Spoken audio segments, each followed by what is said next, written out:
The creep pressed his gun against the girl's cheek. Under his threats, she crawled into a plastic container before he drove to a remote area outside the city. While the man used the bathroom, Anna carefully surveyed her surroundings. She made a split-second decision to jump from the vehicle and sprint toward the distance. But with a crisp gunshot from behind, Anna collapsed to the ground, life slipping away with bitter regret. Fortunately, this was just a scenario playing out in Anna's mind. The man returned, cuffing her wrists and gagging her mouth. Seeing the terror in Anna's eyes, he coldly sealed the plastic container. When Anna next saw daylight, she found herself in the kidnapper's home. The man interrogated Anna with disturbingly personal questions. Watching his repulsive behavior, Anna realized she wasn't dealing with an ordinary kidnapper, but a total psychopath. With a gun in his possession, she had no choice but to comply with his demands. He produced a Japanese romance film and insisted she master all the techniques shown. Anna stared at the screen in humiliation, her eyes brimming with tears. Her compliance didn't mean she'd given up on escape. She knew resistance now would be pointless. Anna began engaging the man in conversation to build rapport while mentally noting anything in the house that might help her escape.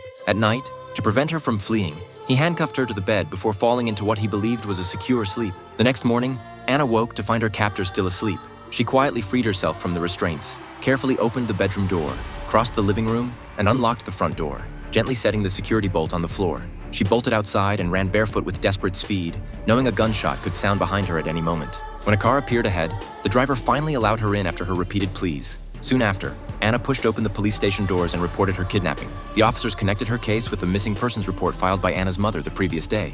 They immediately took her to the kidnapper's apartment complex. Being too stressed during her escape, Anna couldn't recall the exact address. The police had to rely on her description of the kidnapper when questioning the building manager. Anna stepped out of the car and detailed the inside of his apartment, mentioning the many small animals he kept. The manager immediately provided a lead. Apartment 301. When police broke into the apartment, the kidnapper had already fled. They discovered a locked box containing numerous pieces of women's underwear and newspaper clippings about missing girls. After verification, they confirmed all the girls in the papers were deceased. The kidnapper was a serial killer. The apartment manager's information about the tenant turned out to be false. With no other options, the police hoped to gather more clues from Anna. She shared everything she'd collected during her conversations with the kidnapper, even providing his dentist's contact information. Using Anna's intelligence, the police quickly identified the kidnapper's real identity. Due to copyright restrictions, that's all we can show of this film: The Girl Who Escaped.